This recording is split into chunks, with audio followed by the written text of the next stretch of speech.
Lead the charge. Episode 4 with the special guest, Frances Teves, eh? Hello. Yeah, the round of applause. Give it up for Frances. So excited to have you here. Yeah, we're very excited. Yeah, how are you doing? I'm good. I'm a bit nervous. First time being in a podcast on camera. I'm usually behind the scenes, so it's very different for me. Yeah, and I think we had a good little preamble before this conversation just to make sure that you're comfortable, but we're excited to have you on. And I'm sure a lot of people aren't expecting you to be on the podcast, or maybe even an internal team member, right? Yeah. But we wanted to flip the script, and maybe we should start by why we wanted you on the podcast. Okay.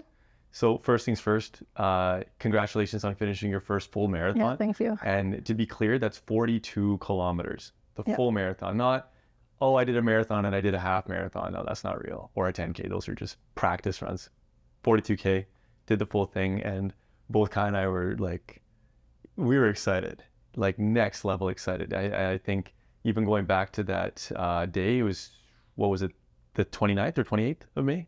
Yeah. Yeah, 28th, I think. Yeah, 2 weekends ago? Yeah. 3 weekends ago now. Good. We ran the last leg with you, right? We were so awesome. excited to see you, and it was definitely an inspirational moment because you've come a long way, and that's why we wanted to have you on the podcast.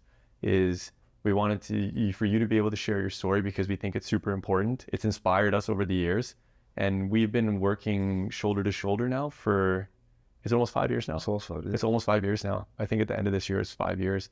So we've been together for a long time. And the other piece is that we believe that the most important stories that need to be shared are about the people that helped you get to where you are. And Kai and I believe that we wouldn't have been here if it wasn't for you. And there's going to be other Zeno team members that are going to be joining this podcast over the coming episodes that'll expose the actual truth. It's the people behind the scenes that actually get you to where you are, not the people who are the quote unquote face or forced face of the company. Poster child. Yeah, the poster. See, even a word like that, it's not. We don't get comfortable with those things. We're meant to be in a sewer system somewhere shoveling poop, but here we are, right? So ultimately, yeah, I think that's kind of want to open with that to be able to say, hey, we're grateful to have you here, and it's been a fun journey so far. Thank you. Yeah, honored to be the first internal team member in the podcast. Yeah. Don't know, what it's gonna be all about. Obviously, I've been behind the scenes and seen many and listened to a bunch of people on your podcast, like Jason, for example, which is super insightful to hear. So being here is, I just said, it's a new experience. It's a new opportunity for growth, just like the marathon. Yeah. I said it, just go in it and have fun. So Yeah. that's kind of like my goal. Yeah, and even feel free to kick your shoes off and get comfortable if you want to. Yeah. Yeah. And then, We'll see. Yeah, and it is cool to know, you are the first one. And as for if you're watching, you could have been the first one since you were first, but you didn't run a marathon. He hasn't. I don't even think he's a 10K. No. Leave it. And the guy's unreal at basketball. He's got cardio for days. So I think a good place to start though is what do you do in Zeno? That'd be awesome, just for everyone to kind of understand, so they know. A lot of people have probably seen your name, and kind of like you said on the back end of the marketing side, but it'd be good to explain what you do in Zeno. Yeah. Maybe we can start with what I did at the beginning. So initially, I was onboarded and hired by you guys and asked for to be a digital marketing and admin. Initially, at the beginning of the business, there was a heavy focus on the admin side of things, which was great because then it wasn't just admin. I was exposed to a lot of sides of the business. So the sales side, I used to call clients, vet them, get them set up, schedule them for you. So that was one thing. Organized team building.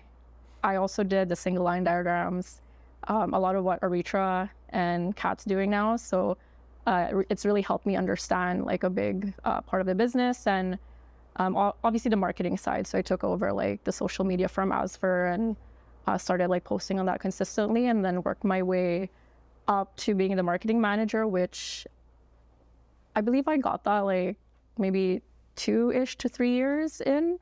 Yeah, about 2 years. And 2 years. At that time, for me, it was like a big step because I didn't think I would get there so soon. Like just having that responsibility so soon was something I've always strived to have, but I felt like at that time I didn't know if I was ready yet. But just the theme of Zeno for me is it's always growth. Like sometimes you're just never ready. You're just thrown into a situation or a challenge and you just gotta like roll with the punches or just get through it. So it's almost become a normal part of my journey with Zeno, but that's kind of like the theme, I would say, working at Zeno has been like for me. Yeah, no, that's interesting. And you bring a question to my mind. So you're obviously here now, you're in a leadership role. You're responsible for quite a few intricate pieces of the organization, including external parties, which is always a little bit harder to manage, right? Because they're not tied into the day-to-day as deeply as a team member would be. So what do you think has really changed since the time that you started to where things are now for yourself, but also in the company? Like, how has the company changed as well? The company has, when I started, one of the reasons why I wanted to start with Zeno was because you guys were at a startup phase, and that opportunity I knew would bring me different insights that I probably wouldn't get working in a bigger organization. And in terms of what or how I've changed, it's more so like being comfortable with the unknown. Like, you would take us to, especially at the beginning, went in different directions, and we didn't really know where we were going sometimes, or where we were like paddling. If you put in like the context of like being in a boat, like where were we going?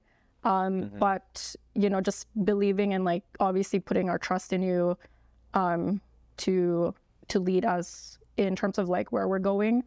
The water, I would say, is still like, we're still navigating the waters, but I feel like we have a better and clearer direction, especially since we've rebranded with that focus on solar solutions on 1 million homes. Like, there's now definitely a clear goal, and we know who we are and what we do and what we don't do. So that's really helped a lot. So in terms of how I guess I've changed like in that process is just being comfortable with the unknown and just trusting your team members to do what they're supposed to do and take you to where you need to go. So yeah, I mean, that's an interesting way of really putting it, and it's beautifully said as well, as being uncomfortable with the unknown. Do you feel like you're afraid of anything anymore? Of course. Like, I feel like as humans, we're still afraid, right? Like, I feel like I'm only afraid of one thing, is like sharks.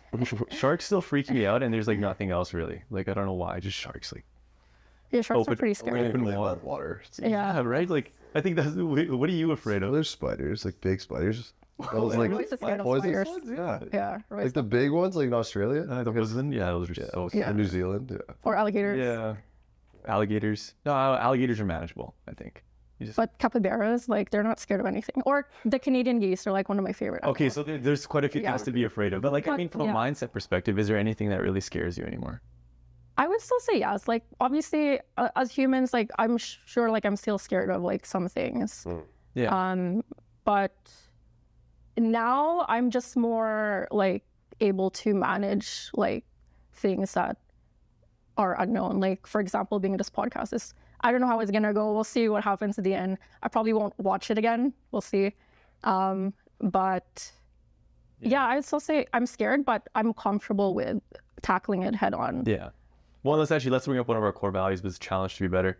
I think I'll watch this. Definitely watch this. I think there's an opportunity for self-reflection that isn't usually available. Yeah. And Kai and I used to do something very specific in regards to any piece of media that ever got put out about us.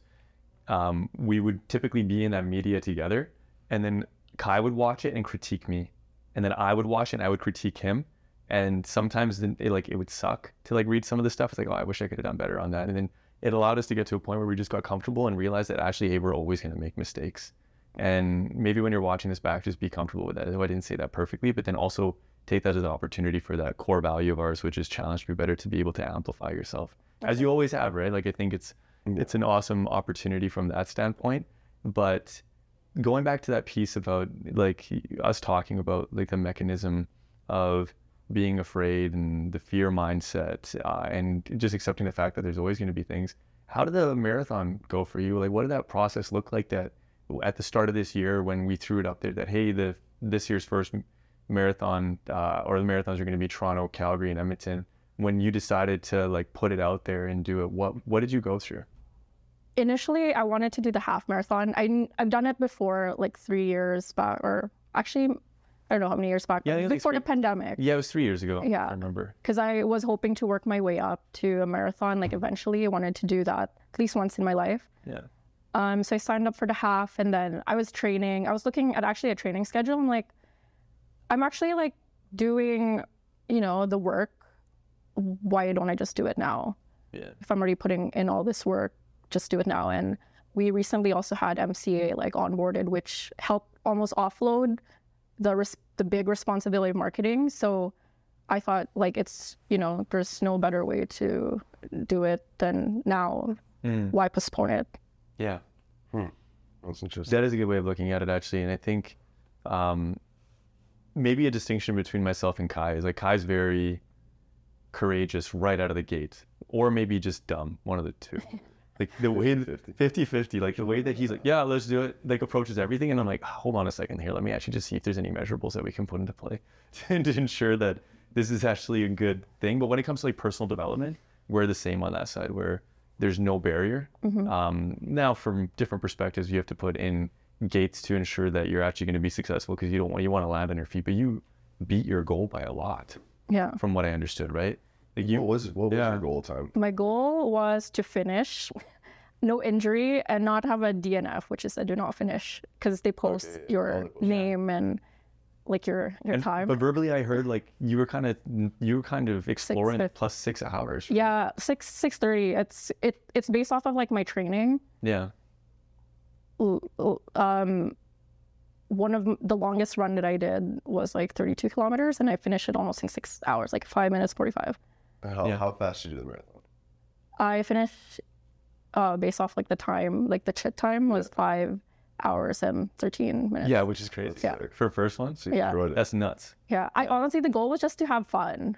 Like, and honestly, it was fun. Like, I actually enjoyed it. One, because I had friends who were also training for the marathon and different distances as well. So it was nice to see them. And then seeing everybody with the Zeno shirts, like I was just waving, like saying hi to them.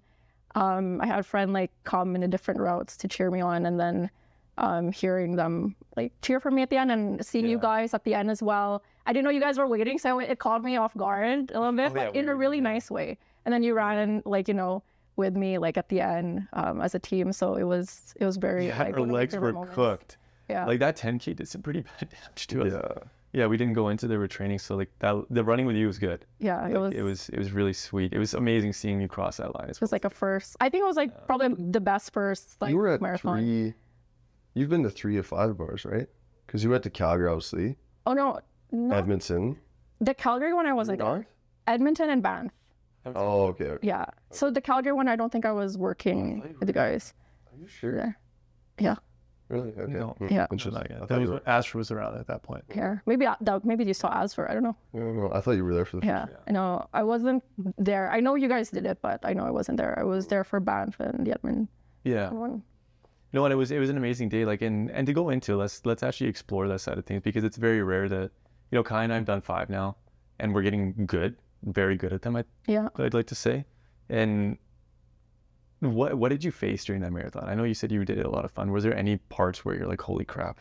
The training, I think, was like the most difficult time, like for me. When I did that 25-kilometer run, like I injured my leg. I was limping for a week. Oh yeah. 2 of my toes turned black, like the nails. Have they recovered yet? One of them did. The other one's still pretty black. Mine are still black too. Are yours as well? Yeah. Most of mine are still black. Like, are your toenails still there? Left foot. Yeah. Never changed. Yeah, my neighbor freaked out. I've been trying to garden with like no shoes on, other than when like mowing the lawn and doing things that are a little bit dangerous. And he saw my feet and he freaked out. He said, "What happened to your feet?" I was like, "Somebody took They take a beating." Yeah. That's what it looks like, right? From that. Yeah. It does, but it's like temporary and it's not painful, right? It just looks. Yeah. Well, it was painful, but it's recovered. So it's recovered. So most of your the pain, the emotions, and everything like that, you front loaded, right? It was all in the training, and then when race day came, it was almost like a celebratory thing, right? It's like the work is put in, and then the race day is the reward, right? Yeah. Yeah. I did have like one moment where like I just needed to sleep. Like, so I was sleeping while riding. I just closed my eyes. I think maybe that's the wall. I don't know, but it didn't feel. That's not the wall, Frances. It felt. Most people are dying with their eyes You should actually hit a wall, maybe, then like that. Yeah. So you were like closing your eyes while running? Well, for some parts, like How long? Like, I'm so tired. How long at a time here? I think that was like around the 30 like 2 kilometers. So it's like the wall. Yeah. Did you do it for like a few seconds at a time? Yeah, because I knew I just had to go straight. That's it. So it's just like just jogging, like eyes closed for a bit. And how long did that last roughly? Not too bad. I would say like maybe like 400 meters or less. So okay. No, the wall will, for most people, will last from like 32 until the end. Like people will just suffer for that whole period of time. We didn't hit it this year though. Mm-hmm. And you didn't hit it, really. I don't want to call it a wall. You just took it at half wall running. I think like the training was worse than the run. Yeah, I know, and that's great. Yeah. That's great to hear. It shows that you put the preparation in, right? And I think that's a good testament for life in general, is that if you put the work in based on what your goal is, and then when it's time to show up, it can actually be enjoyable versus the piece. So with the marathon itself, like what would you say the biggest takeaway was then? It just was cool, like after like completing it, or even just saying like, hey, I'm training for a marathon. I think that was, I was just impressed with myself being able to say that, like, because I didn't know if I could do it or not. And I know like not many people like, train for a marathon, and me just going through that gave me obviously a lot of respect for athletes, made me think about a lot of people who put in the work to not just not perfect, but be the best that they can be in this specific sport, and then also do like juggle their family life or juggle their like work life. So it gave me like a lot of respect for even like you guys do that every year, like you're gonna do 50 marathons. So just being able to juggle all of that, you gotta say it out loud again. Admirable. 15. I'm just kidding. Oh, okay. Well, yeah. So. I like the idea of running forever. It's like, why not? Yeah, just just accomplishing something, and maybe it's for yourself. Yeah. Like doing an activity just so that you can prove yourself, take yourself to the next level. I literally felt like I was leveling up, just going through like that consistent training, by like putting myself like in the marathon, because I knew if I wasn't gonna train for it, I'm gonna have like a terrible time, or I might injure myself if I didn't put in the work or any of that sort. So and it's necessary. Just out of curiosity, then, do you find like you witnessing those marathons, like the you said Edmonton and Banff are the ones you've seen? Yeah. Is witnessing what people were going through, did that bring it to the front of your mind that, oh crap, I could be in that situation? Yeah, like it was inspiring. Like I think even though people were so tired, even though people were losing toenails, like, I remember seeing in the Edmonton Marathon, like even like a parent like pushing their kid maybe in the last like kilometer of a race, and I thought that was like inspiring. And people just finishing like tears in their eyes because they did it. I felt like when I did my 32 kilometers, that's kind of like when I had that like crying moment, like, oh my gosh, I did, because I didn't know if I could or if I was gonna get so that's why in the marathon, like I just went there to have like fun kind of thing. So no, that's amazing. And you said something when you were explaining your experience and what it was that you were impressed with yourself. Now, to be fair, Kai and I have been impressed with you for years, and I think it all starts from where we met you. And you mentioned, hey, you started off doing the administration and the social media stuff, but you were just a kid, really. Like you just were more or less fresh out of university, but you were dealing with a lot at that time. And I remember the interview process we had. So you passed the vast majority of our interview process at that time with flying colors. And Kai and I have always been fairly particular people from a standards perspective. And even years ago, we had like a process in which we would measure AQ, IQ, and EQ. And you did well in all three. So we're like, hey, we really want this person. And when it came upon time for us to sign the contract and everything like that, you brought it to us awareness that, hey, I have an autoimmune disorder. All right. And kind of had a quick conversation about it. I'm like, hey, I'm not too worried about it. And why would we be? First? Like, we want to always be an equal opportunity employer. I don't know if we are by definition, but by what the word means, we want to make sure that we give everybody an opportunity to be a part of what we are, because we were given a chance. What right do we have to shut that down from anybody, right? So when we heard that, we're like, whatever. We didn't actually know what it means, but then we got to witness what it was. And from my perspective, and maybe Kai, you can add some in here, how crazy was it seeing Frances? And I know we touched on this, not to talk about it on a high level. One of the things that you had to do is get blood transfusions, right? That she would get blood transfusions and then still work. Like, it was wild. Yeah, it was wild. Like, it was. It's funny because That was whatever, like On the same day. 4 or 5 years ago. Yeah. Yeah, I was like, And it was always obviously taking into account that you take those days off, or we were. you just never would, and you would take your laptop to the hospital, and we're like, what is she doing? Yeah. But the funny thing that brings it, and we'll go into the detail, but that brings it to today. On the marathon day, you brought your backpack with your laptop. No, I didn't. No, I You didn't. said, I was in just on case my I need to phone. answer emails, and No, like this was that a goes to different show. time. Okay. This was during the surge game. Okay, a Surge surge game was game. when I had the Whatever it was, backpack. That was when I you said, literally brought your laptop. yeah. or something, No, I right? did not Yeah. run me. No a other backpack. person in the whole Yeah. world would bring their laptop. Not even a coder in Silicon Valley would bring their laptop to this. Corey brought his laptop. and literally He brings it you everywhere did. He was too. working though. Yeah. He was actually working. So Yeah. it shows all that that hasn't changed. But yeah, it's crazy to watch like that you went through all that, but still again showed up every single day like it was something that you were dealing with and you never let it impact you, which is crazy for us to watch. So Yeah, it was a crazy, like, part of my life. It was definitely something new. I guess at that time when I, like, graduated, that's kind of like when I needed to go to the hospital monthly.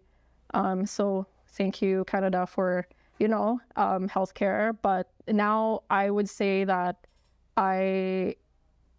I'd say like maybe I'm in remission now because I don't actually have to go back anymore. But for that, like, period of time, like I did have to, juggle like my health, and that experience I think matured me a lot because then it showed me like how, how we take maybe our bodies for granted. So Yeah. I remember even just like sitting at the hospital and like, oh, I wish like if I didn't have to do this anymore, I'd like do more exercises, Mm-hmm. take care of my body more kind of thing. So that experience just definitely like showed me like how grateful I am that, my body's better now. And it's not as like bad as, like maybe some people have to go through, because I know a lot of people definitely have their own battles, and mine was manageable, thankfully. So Yeah. it was good that you also give me the opportunity to also like, work in the work in hospital, give me like time, like, to manage like what I was going through. But Yeah. Well, to be fair, I think it is double-sided, right? Every single experience that you go through as a human being, as soon as you choose to share it with other people, brings those people into it. So we were part of that journey with you. And Kai, from your perspective, how did that impact you seeing Frances go through that? well, I guess made me realize that like that like different battles are easy that we get to deal with, and like a lot of times in business you're dealing with a lot of things on a day-to-day basis, but seeing you go through something like that we haven't had to deal with, and the way that you handled it when it came to like, again, you didn't let it impact other parts of your life, or you didn't show it, which is very crazy because a lot of people can't do that. So yeah, I think it was cool. It inspired us, right? Like, so you say that we inspire you and we run marathons. The individuals, and you're a big part of that, is like the individuals in the company that go above and beyond and do these things, that inspires us on a daily basis. And I think it's why we can literally be where we are today and where Zeno is today, because there's so many amazing people that are on the team, right? And you're a leader in that. So I think that's what it did for us, or at least for me. Yeah, and then for me, it was a little bit deeper because you and I work so closely together. Like, we only just unlatched probably like 6-8 months ago, and it was difficult. And I've always been so hard on you, like next level hard. And it's because I knew you could take it, and that was the moment that I knew you could take it. So when I found out that you had the autoimmune disorder, I was like, okay, whatever. Kai's like, hey, that's fine. We both were okay with that. And then I started seeing you go through the process, and I saw you come back, and you were always consistent. I was like, okay, this girl's pretty freaking strong, like very, very strong. So I'm like, that means I can push her. So I looked at it from two sides of the coin. I looked at it from like, okay, holy crap, this is very humbling, and it's teaching me empathy. So as an individual, when you're growing up, there's always opportunities to amplify different sides of your personality. Empathy is something that everybody has, but they have it in different volumes. As an individual, I feel like mine isn't always my leading skill set. I think Kai is very empathetic, and hence it's one of the pieces why he's generally quiet, is that he's actually toiling with his emotions internally, where I toil with mine externally. And I think you've seen that, right? I let them out. And you were one of the first people beyond like my inner family and circle that started teaching me that I needed to be empathetic externally, that I need to be more measured in the way that I communicated, that I needed to be more level-headed. And I think that's always been the case in our relationship, is that sometimes I will express myself and then look at it from the perspective of whether or not that was effective and figure out if that was actually good. in terms of progress and development and getting goals achieved. So you going through that, and even the years that we've spent together working very closely together, has taught me that when you have a standard, you almost have to, no matter what, stick to it regardless of whatever the feelings are at the table. And you allowed me to believe that that was actually the reality. Now, what I'm basically saying is that you've allowed me to be an absolute, like I say, lack for better words, a little bit of a prick sometimes, and know that because we're hitting our goals, and at the end of the day that we understand each other, that it's not necessarily acceptable, but it's necessary. And that sometimes goals that are super important, especially the ones that we have, is in order to preserve humanity for future generations, get our planet to not boil everybody to death and conserve this environment so that, you know, like, so we can continue progressing as a species, that we both understood that that was our middle ground, is that we have to do whatever it takes in order to be able to get there. And over those years, we've had some crazy difficult moments. Like when the government grant went away in 27, was that 2019? I think it was. No, That it wasn't cool. No. Yeah. In 2018. 2018. 2018. 19. Oh, 19. No, May of 2019. May of 19 when it happens. So we should talk about that, because I think that's a really good example of what I'm talking about. Is that there was a government grant from the Alberta government that was launched in 2017. It was about $36 odd million for people to get solar on their homes, right? And we had an entire year's worth of projects lined up. I think it was like, at that time, it was pretty small in comparison to what we do now, but it was about 60 to 70 projects that we had. And it was going to take us all the way from May until the end of the year. And overnight, the government program went away and all of our projects were gone. I would love to hear from your perspective how Kai and I were during that period of time when we kind of got the reality slapped against our faces. It was like a blur. I know it was like a stressful time, because then, you know, with any new external change in like an environment that you have to adapt to right away, that threw like definitely chaos like into the mix. And obviously you're not just dealing with like just the organization, but you have clients too that, you know, who trusted you, who believed in you and like put money into this or went forward because of the grant. But I really admired when maybe you guys are like super proactive. I know we used to have that sign, proactive, not reactive. Oh, yeah, we had one of the walls. Yeah, huge we did writing, before, and you guys were proactive in that sense, because then you guys like, I guess, led us and came up with ideas to, you know, figure out a way to make sure like these clients were taken care of. Yeah, we there was, I think we ended up eating the cost on some of those projects, right? So Yeah. For an example, I think a project would be like $25,000, and the grant would be like $5,000 or $10,000. We just ate that cost and took a loss just to keep the wheels on the bus rolling, right? And I think at that point, were you and I, we weren't taking a salary yet, were we? When that happened? 2019? Were we? Yeah, you remember the numbers better, but I don't think. Yeah, it would have been very minimal. I think, yeah, it was very minimal at that point. Yeah, it was just enough to cover our utilities and food. I think was surprising. Like, I didn't know that was something like you guys. Yeah, we got to did a at point the where back end. we got to a point where we think we had to share it with you guys, because Yeah. like we were showing up with like we were wearing pants that had holes in them. There weren't pockets anymore. Like our shoes, it was bad. We had to buy separately. We had to keep on buying new laces because we kept on wearing our laces down on our shoes. Like we just couldn't afford anything. But we also knew that, like you said earlier on about like, thank you Canada for healthcare. We also knew that we lived in Canada, and that in a country like this, if you fall off, the cracks aren't that deep. Yeah. Whereas in other countries that are still developing, if you fall off, you die in most cases, right? So we knew that, like, hey, we're in a good place. We also had family. Like, we didn't ever have to lean on anybody in that capacity. We ended up pushing through. But going back to what you're saying, whether, you know, we were being proactive, I don't think we were. Like, we were in a I don't think there was any way to be proactive, because the problem was, again, you kind of explained the gist of it, but like, there wasn't really any writing on the wall that it would happen, right? And I think the big thing is obviously between the different governments in Alberta, whoever is in power, you didn't really know who was going to win, right? It wasn't a landslide.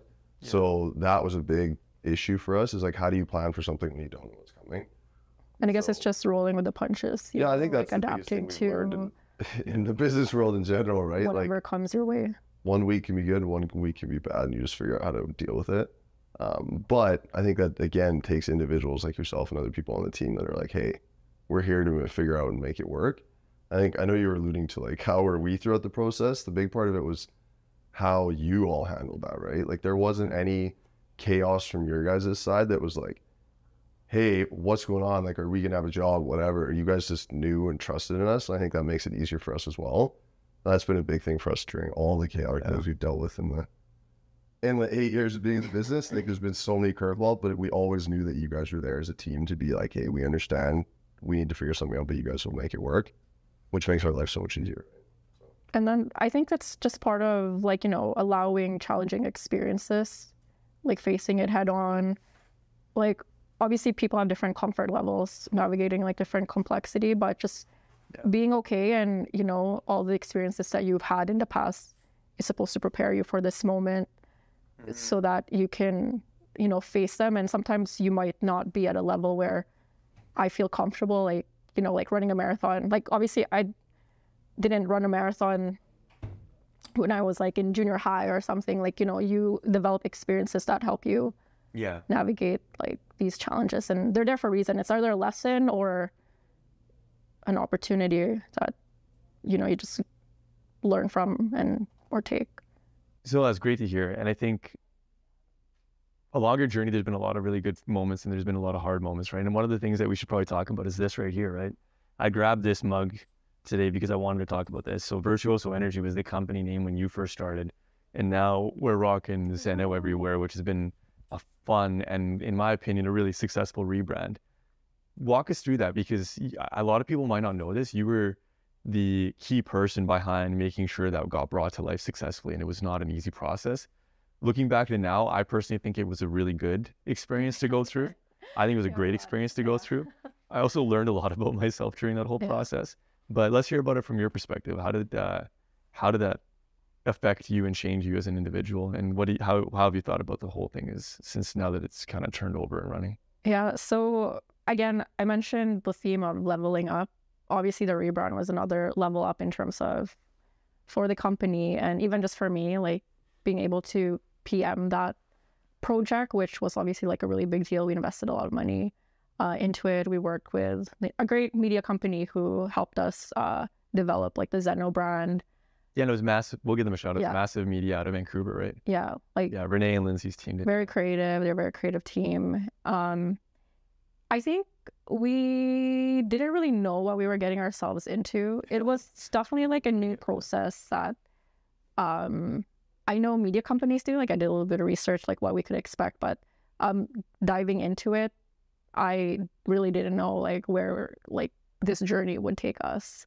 And again, just being comfortable with that process and relying on like their expertise and trusting like their expertise to guide us to where we are today, because everybody contributed to that piece. Like it was a very collaborative process. So there are so many different ideas and insights in terms of like who Zeno would be, or there was even internal like, you know, battles within ourselves. Like this is what, you know, we should like, this is who we are, or we were all, even just questioning like who we are as like a company. So that period I think was a little stressful because you wanted to get it right. Like I know we rebranded from Virtuoso Electric to Virtuoso Energy to Zeno, but for me, like I wanted to get it right the first time, like especially because so much investment was into it. So it was not just like a big learning experience, it was also a little bit stressful. But like now that, you know, just like the marathon journey, the training or maybe that process you thought was a very stressful time, but at the end of it, now that you've run with it, it's like been great. And I think it was one of the best decisions that we decided to do, to rebrand. Yeah. Being a household name. Yeah. Like half, like what, 80% of people can even say our last company name? Yeah. Like, as we're saying, like too many vowels. Yeah. Trying to give your email address out. Yeah. Yeah, and maybe you guys don't know this. I know Kai knows it. We started that process in 2019. I think at the end of 2019, right, is when we started the rebranding process. More or less like had the conversations, engaged a company, and then pulled the triggers. No, I didn't know that. Like I didn't know. It took the whole year. What year did it take? 2021, right? So 2020 then is when we started. Yeah. 2021 was the whole year it took. Yeah, that's right. Actually, no. So it was 2020 is when it started, at the end of 2020, and then Yeah, it came with the COVID and Yeah. potential. Yeah. Yeah. So yeah, it's 2020 2020. Yeah. So, summer. but the relationship with Massive started in 2018. Yeah, So I know that. yeah, I had basically what ended up happening is that I always had a sense that I didn't really like our brand, and it was because I did it. So, and I know that sounds bad, but I always knew that it wasn't necessarily where I wanted it to be, and I personally, with the amount of time I had available and the skills that I was lacking, would not be able to take it to that point. So we needed to bring professionals in. So as early as pretty much day one, I told Kai, I'm like, hey, I can take this to a certain point with my skill set on the sales and the marketing side, but beyond that, I'm going to have to bring in certain people. So I had taken a trip out to Vancouver, and I had seen them in, I think it was in 2017 or 2018. And I actually went to their office, and their office is, as you would expect, it was super cool. It was in like Brick walls, yeah, I could wall, see yeah, from there. Gastown in Vancouver. Yeah. Yeah, super cool spot, and it was a vibe, and I met them, and I was like super impressed with them. And I had taken a friend of ours, Barinder Birdman. He's visiting this weekend. We're super excited to see him, and you know Barinder as well. So he's visiting this weekend, and he had sat with me in the meeting. Now Barinder's an engineer, and he knows how to carry himself in those meetings, and he was asking some really good questions and exposed some pieces to us that was like, okay, interesting, right?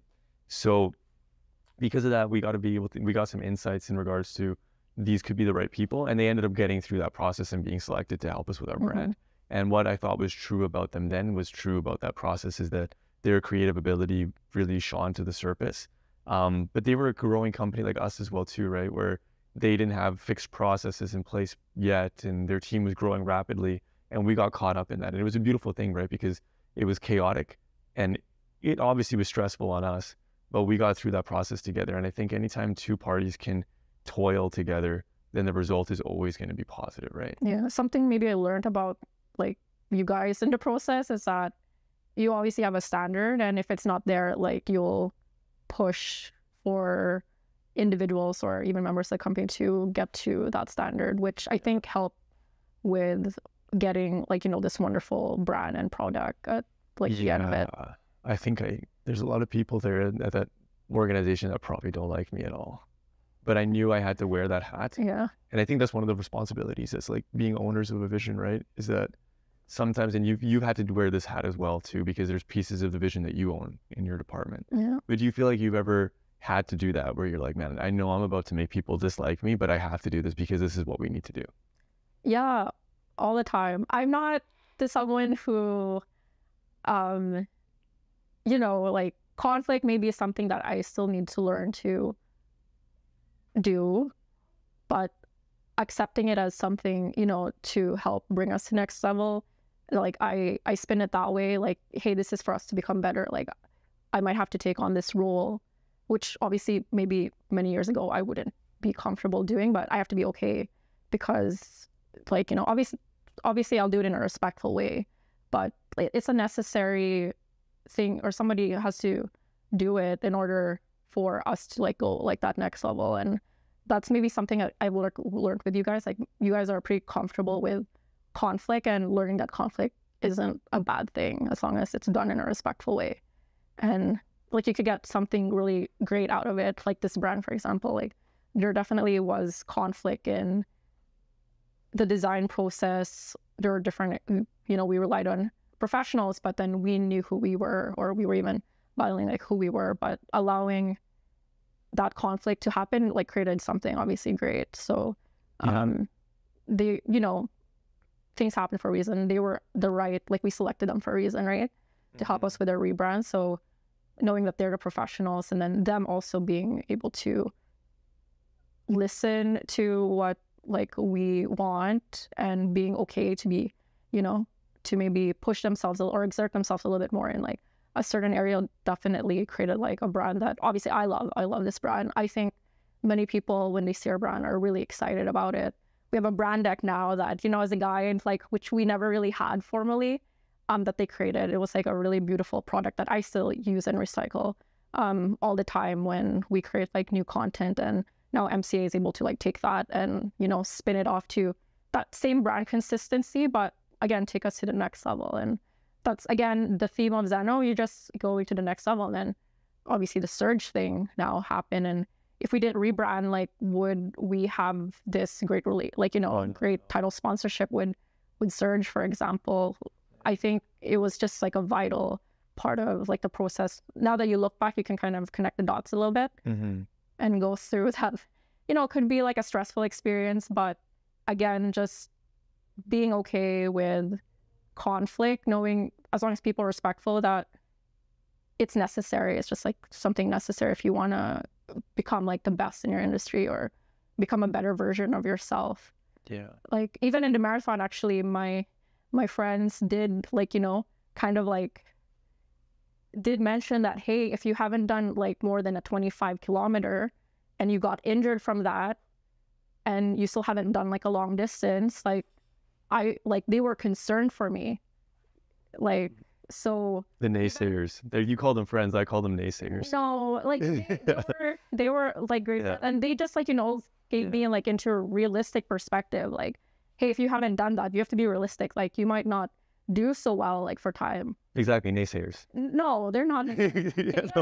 I'm just teasing you, but like, let's just put it this way. But being like realistic about like. What was their perception after you finished it? I would say they pushed me to actually do the 32 kilometers, nice. Which like helped me. Yeah.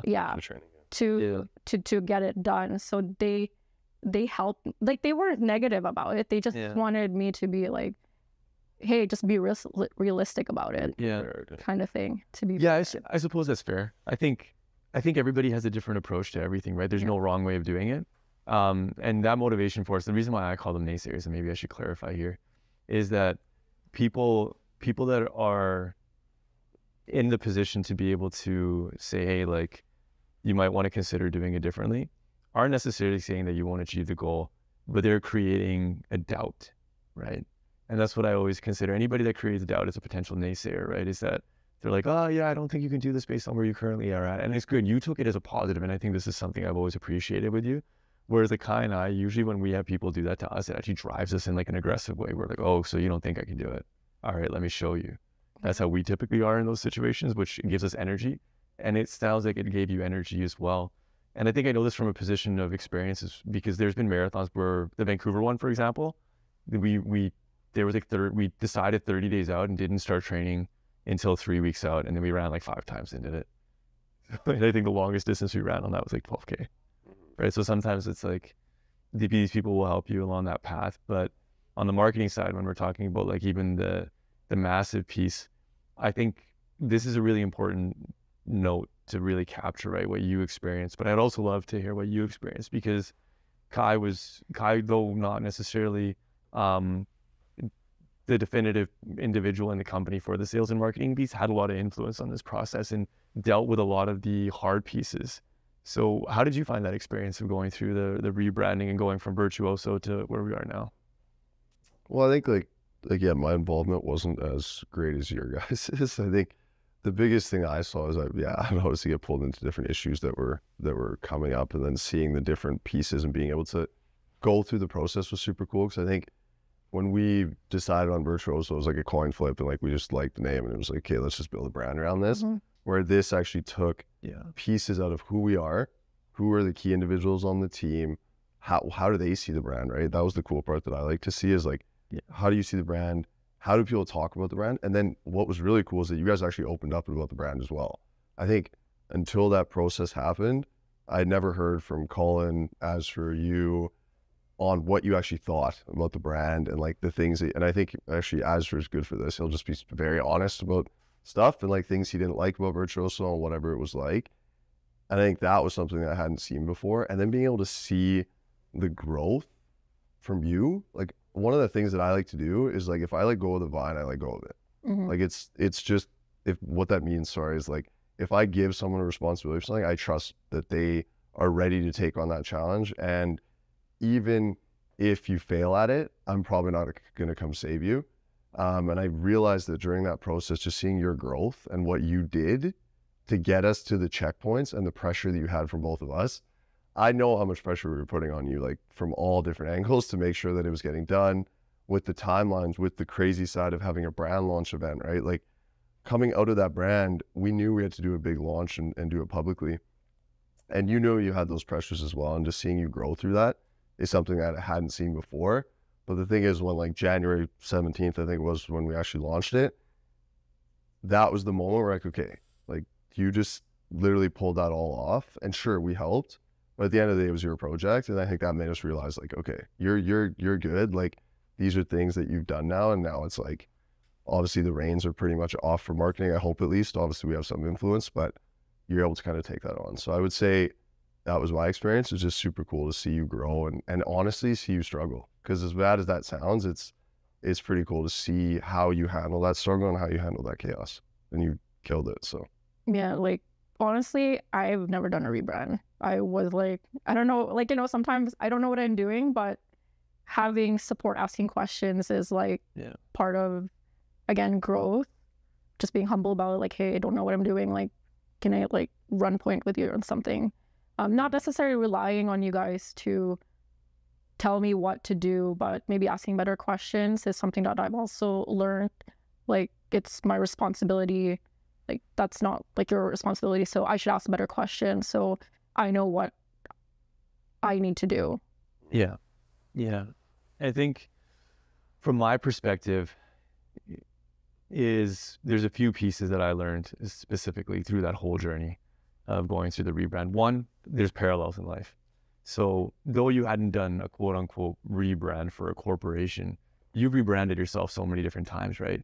Like you went from the version that you were in high school to this individual that had this autoimmune disorder to now you're a marathon runner, right? So you've evolved over time, right? And those are rebrands, right? As an individual, it's like, how am I carrying myself? How am I presenting myself?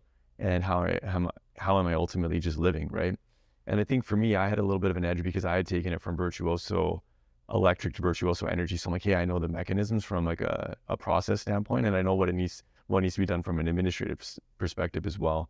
But when we went into that process and we went through it and then thinking about and reflecting on what it actually meant, I learned two major things. One is one of our core values, which is loyalty, is absolutely paramount on the journey from the start of something to the end of something. And hopefully I showed this to the best of my ability, but I always made sure that no matter what, I took your side, no matter what. And there were certain times during that process where the vendors on the other side of the table would be like, oh, you know, your team member this, your team member that, this person this, this person that. And I basically just told them, I'm like, no. Anybody who's on my team is not wrong. I'm sticking to them no matter what, because I know that going into this, they didn't have the skills. And I also presented that to you guys at the opening of this situation. So the first thing I took away was being loyal to individuals around you that are on that journey with you is absolutely necessary, because nobody is perfect and not everybody knows everything. So you have to give them the chance. So similar to what Kai was saying, is that letting go of the vine and trusting, but I wanted to make sure that I was there to help nurture that piece. The second thing is standards. Not everybody's going to be able to hit the standards that you want exactly how you want it, but there might be areas in which they actually surpass your standard in other areas. So the responsibility that we have as individuals is to ensure that when we hire external parties or have team members internally executing certain things, that you communicate what the standard is, and everybody has to agree to hitting that standard. And what we were trying to pursue in the Zeno brand is perfection, for a lack of better words. And I know a lot of people always say, oh, there's nothing perfect in life, but isn't it worth pursuing? Isn't it worth actually trying to become the best version of yourself at all times in the pursuit of perfection, knowing that you'll never hit it? It's endless. And I think that's the beauty in it, right? Is that the one thing that's absolute in life is death, but everything between the time you're born and that specific point is an opportunity for you to figure out where you can max out. So those are the two big takeaways that I had, is that the loyalty and the commitment to the standards that you've set out, and being absolutely unrelenting to those two things is absolutely worth it in the end, because now we have this, and I think I want to thank you as well for the work that you put in and the amount of effort and pain that you had to go through. But it was cool to see you get through that as well too, and it's similar to all the other things that you've kind of done to date. And with that in mind, what are you excited for? What's next? Like, what is it that you want to see and what you want to bring to life? I don't know. It's funny because even after marathon, I always bring it back just because it's a recent experience. I tell like my friends or people around me, I feel like I have so much time now. because I've put so much work into training for it, like as much as I could. What's next? Like, I know the city cleanup's coming. I've always loved, like, you know, doing something, giving back to the community. That's part of the things we do that I really like, glad that we're able to do and make a difference in like our community's lives. Maybe I'll do another marathon. And just, you know, just keep trying new things. Even this podcast is new. So just keep doing things that make me uncomfortable, and knowing that it's okay. Like, maybe it's not going to turn out how you want it, but it's going to direct you to like another path, or you learn from it. So I'm very open to possibilities.